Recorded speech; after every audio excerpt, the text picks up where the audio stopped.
Alright, so we're on part 2. I'm putting together the fuel system on this, and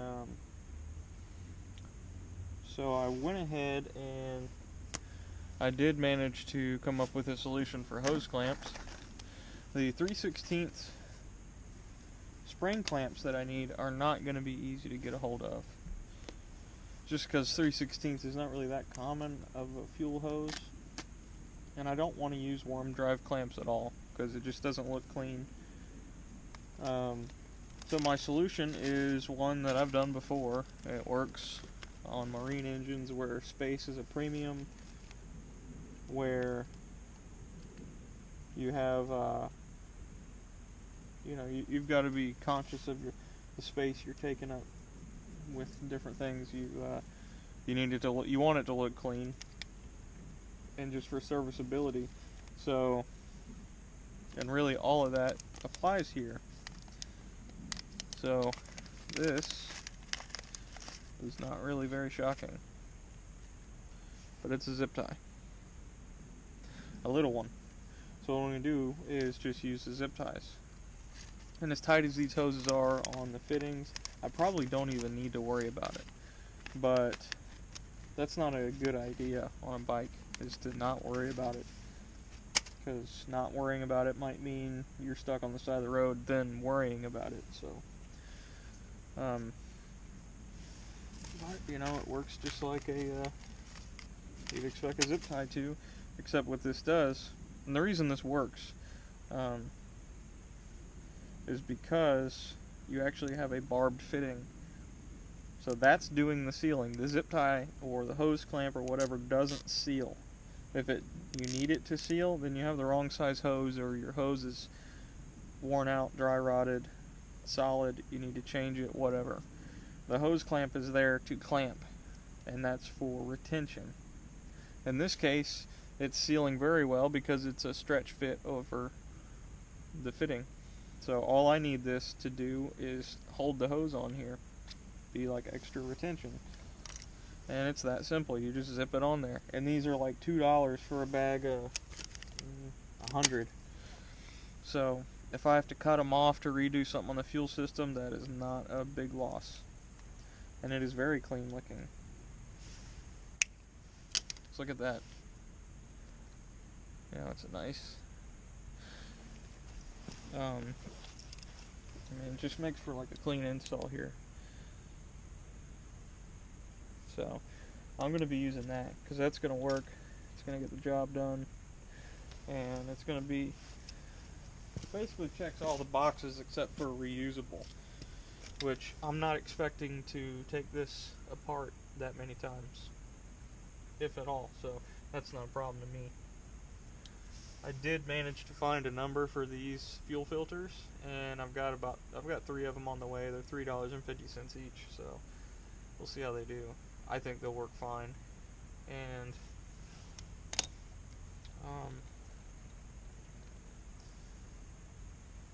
yeah, I should be able to stretch that over there with some grease. And where's my?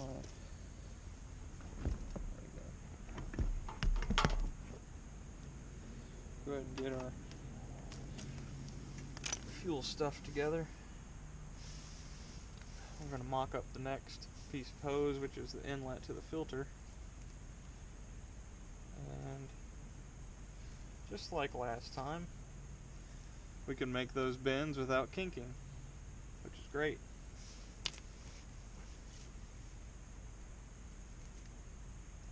I just realized when I got back to work today that it's not red, but we have Honda hose just like this, and I believe it's 6mm.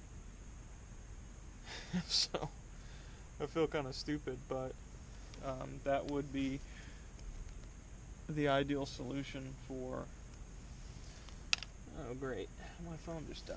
That would be the ideal solution here, and it's actually pretty inexpensive at like $2 a foot or so. I think that's actually what we sell it at, so it's probably cheaper than that. So I could probably buy a bag of it, however long that is, for relatively inexpensive. So if I ever have to do this again, I probably will. Let me go plug this phone in. It's dead, and that's my viewfinder. So that's not good.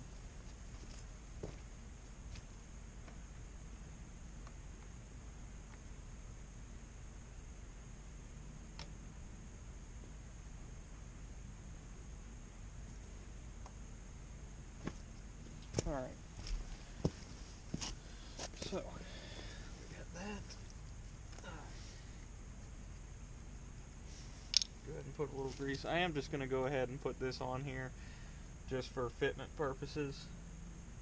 I think because this filter, I know this sounds stupid, but the filter's not that bad, so I'm still going to change it when the new ones come in, but if that order's not placed and I end up getting the carburetor pieces in, then I can actually run it on this. It's not going to be a problem.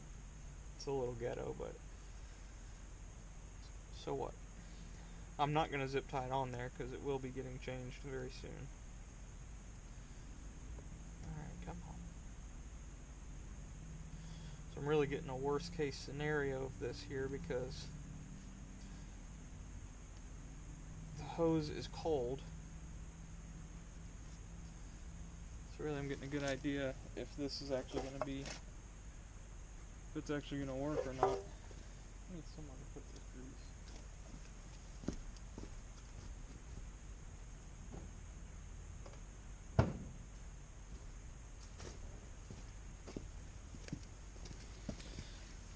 So I'm getting a good idea of whether this is even going to be feasible with these 1/4 inch. So I'm squeezing a 3/16 hose over 1/4 inch. It's really not that fun.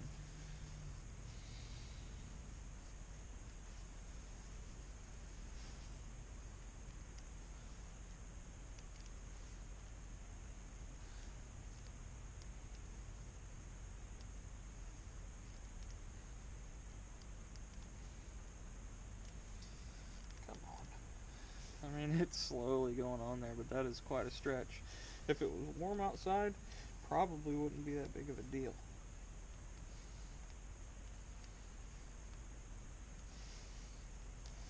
Yeah, this is not something you want to have to do on the side of the road.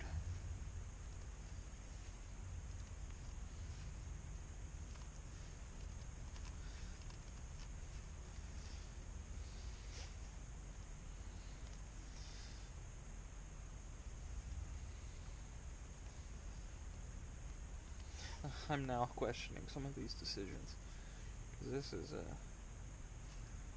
it's fine if it's a stretch fit over 6mm, but up to 1/4 inch, which is around 7, that's not fun. This would be pretty much impossible on the side of the road.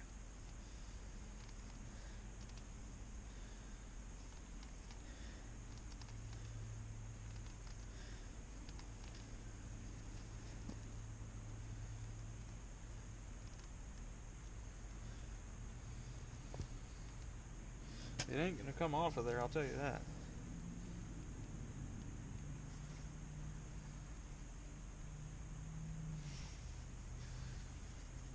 Which might be a bad thing.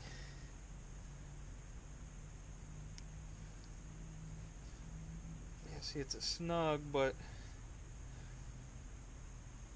doable fit on the 6mm. I can live with that, it's already on there.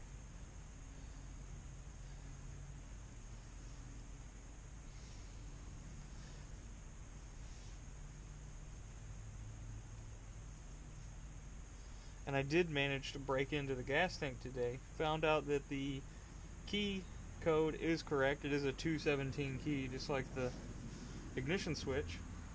But that thing was so stuck. I had to get in there, take a really small pocket screwdriver and a piece of like utility wire, almost like coat hanger size. Basically, I had to push the tumblers in and kind of pick the lock, and I had tension on it with the screwdriver. And then I took a bigger screwdriver and kind of swapped it out with tension still on it, and then broke the lock. So I just kind of pushed the tumblers past there. So the the key, I mean, it still works actually, surprisingly. I was able to use the key I just got cut, but it's like the latch pieces are what was stuck. So I was able to get into the main gas tank and much to, well, I wasn't really super surprised, but I'm glad to know that it's not trashed. It's not all rusty in there. That was a welcome. That was something welcome to see. A welcome sight. I'm stumbling over my words tonight, so.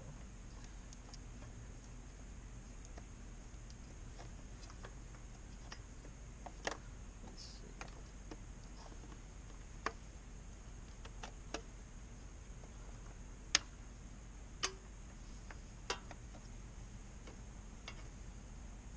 I guess with me having to do this right now because of putting the bike together, I'm getting an idea of how some of this stuff would be if I had to do it on the side of the road, which wouldn't be fun, obviously, but I'm going to get the bolts for that and go ahead and thread those down so I can get an idea of what I'm working with here. Show me what you're working with.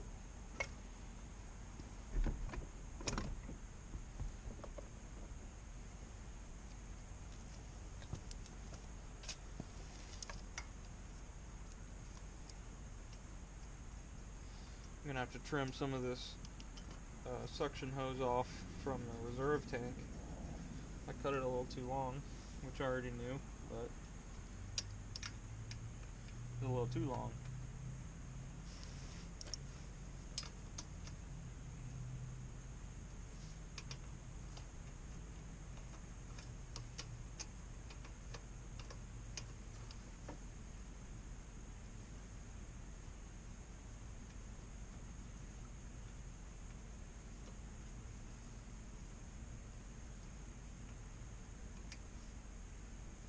Alright, so what do we got?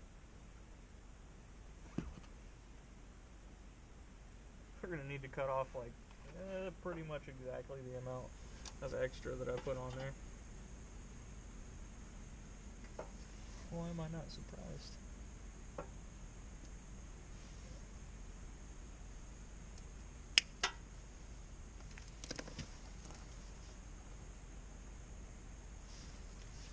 This is gonna be fun.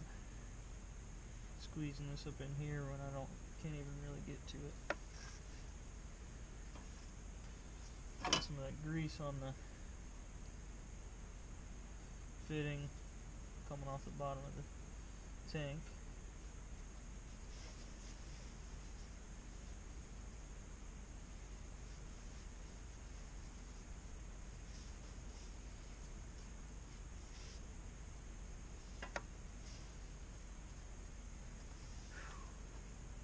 Yeah, I wouldn't even be able to show you this.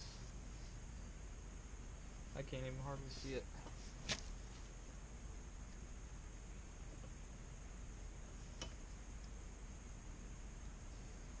I'm really just having to go by feel. Come on. Well, I have to pull. I don't know what I'm going to do to put this on here.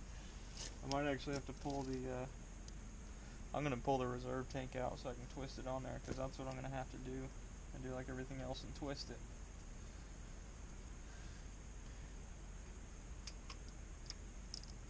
Oh boy, I hope I don't have to take any of this out. This is going to be fun.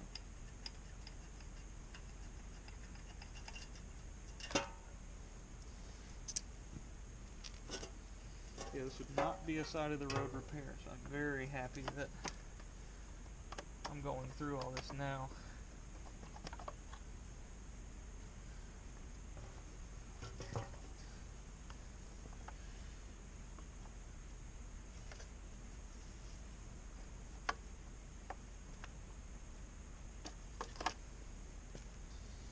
So I gotta come up with a way.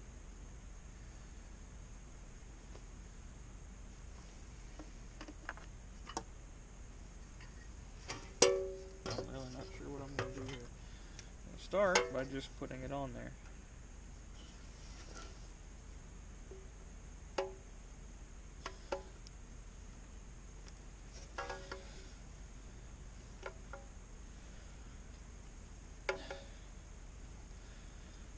There's no way I would have been able to do this in the frame.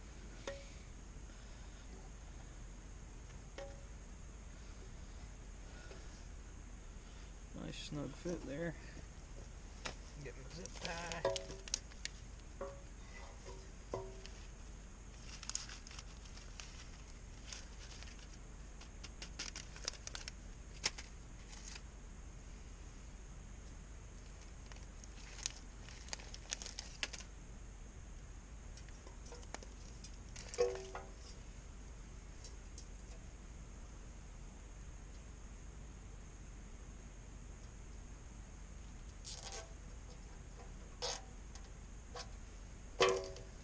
And I forgot to put one on the bottom of the petcock here too.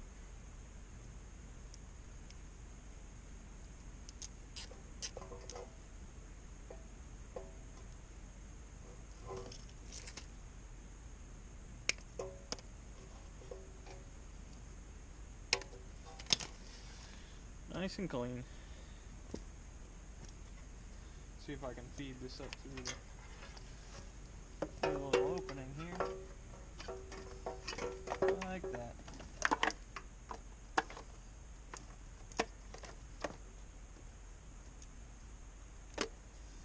Alright, that went well. A lot better than the other way.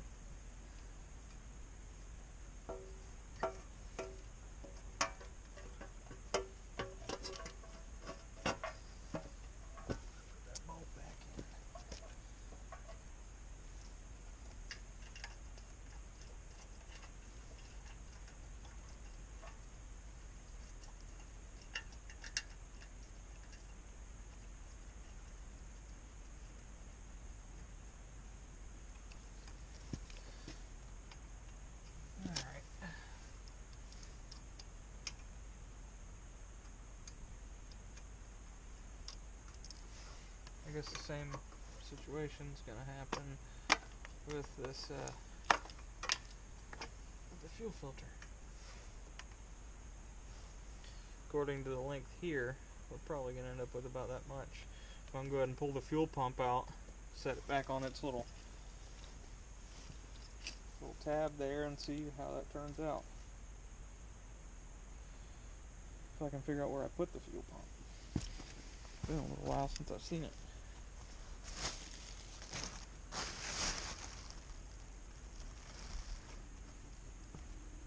Alright, I'm gonna go look for that and come back in a bit. I have produced a fuel pump.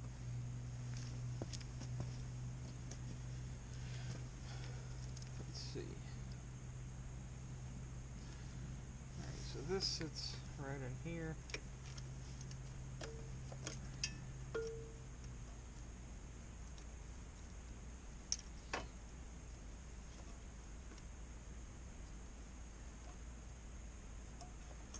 Which means that the length of that hose should be right.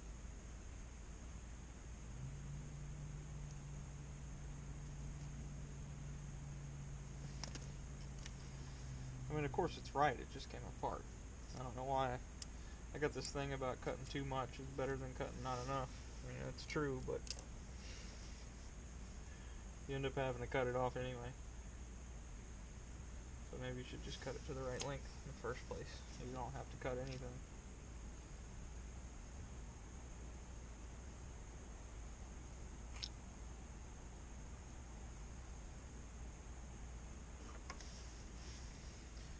So back to the main fuel tank.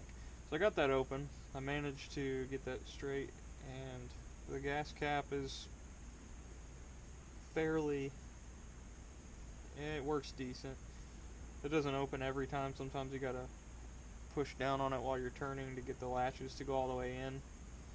But the good news is the inside of the tank is a lot like the reserve tank. No rust from what I can tell, just varnish. So we'll have to do the handful of sand and the water and the rust dissolver gel just in case there is rust in there. And we'll have to clean the tank out that way. But I'm very pleased to see that there's no rust in there.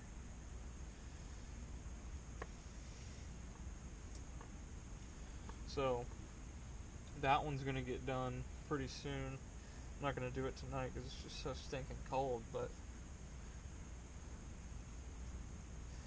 putting that gas tank on will be like a last step anyway, because I can't even really put the main, there's a fuel hose that goes right here, kind of comes up under this plate here, comes back up, so, you know, the hose basically starts right here on the back of this air box in between this sort of seat bracket deal. And then there's a vent hose that comes between the tank and the reserve that it basically bleeds the air out of this reserve tank. So those hoses have to be cut and made, which isn't a big deal, but it really can be done last. So I'm not really worried about that. I'll probably do that on the weekend when I've got time to work in the daylight. So that's how that's going to go. But the how am I going to do this? Now we come to a tricky part, because I can't really like sit here and twist this around, and it's going to be really hard to push this on. I don't even know. Okay, they marked it. So pushing that on there, I guess I can push it straight on without twisting. I need a little more grease to help aid in the sliding of things. I guess, I mean, even just for the hoses coming from the petcock to the pump that holds the filter, I might do a different size or something, because that's the serviceable part of it, and that's the only part that's, you know, would really suck if I had to work on it. I don't even want to think about that. That just would not be fun. You know, I'm on the side of the road having to like unbolt half this crap when it should really just slide apart.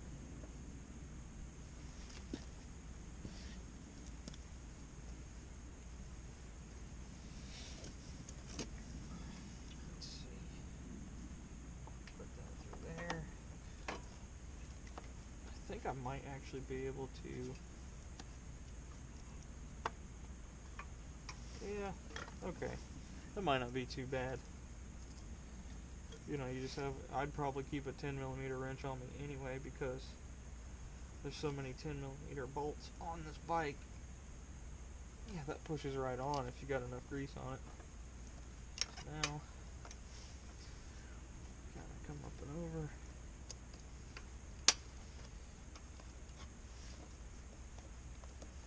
Okay, that's not terrible. Just get this up in place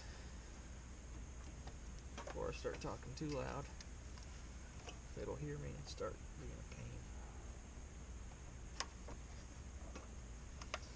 pain. Yeah, that's decent. I can roll with that. So I'm gonna leave basically this T situation here. This is just some temporary thing I had together for the carburetors to gravity feed them while they were still on the bike when I was testing it, but I'm gonna leave this alone for now, because I got a plumb all the way up into here, and there's a certain point where you want to bring the hoses down to the carburetors, and then where the T would be to feed both carbs. So I'm gonna leave it alone for now. I'm actually gonna go ahead and say that I'll drop this fuel pump on here.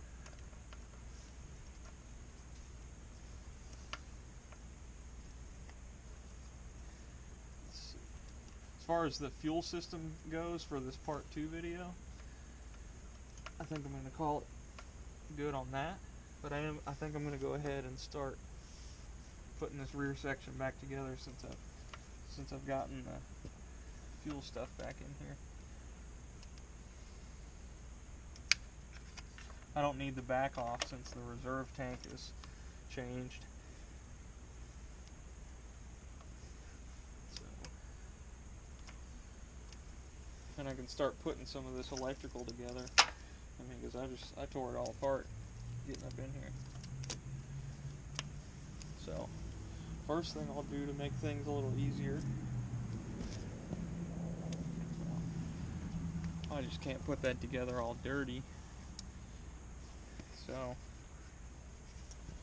I might end up leaving this alone because I'm too particular about wanting to clean it before I put it back together, and it's just way too cold to be cleaning this stuff out here. It's below freezing, so. But I want to get it done. I want to go ride. I want to hear this V-twin spin, you know, 8-9 grand. That's where the tack goes to. I think power peak is 7,500 or so. It doesn't mean it won't rev past that though. We'll see what if it has a rev limiter. That's always fun.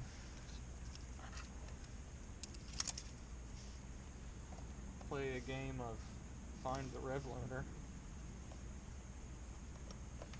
Funny story, I was actually riding in a buddy of mine's car one time. It was a Mustang. He'll probably know I'm talking about him right now. But he got this Mustang and it had a tune on it. Somebody had done some tuning.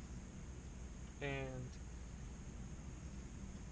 I don't remember exactly what happened, but he said that the red line wasn't where it was supposed to be, but he had never hit it before. But I was driving it, I found it. It was way up there. A lot higher than you should rev a 4.6 Mustang with stock rods, but thankfully it didn't come apart because that would have been a really bad day for everybody. But, let's see.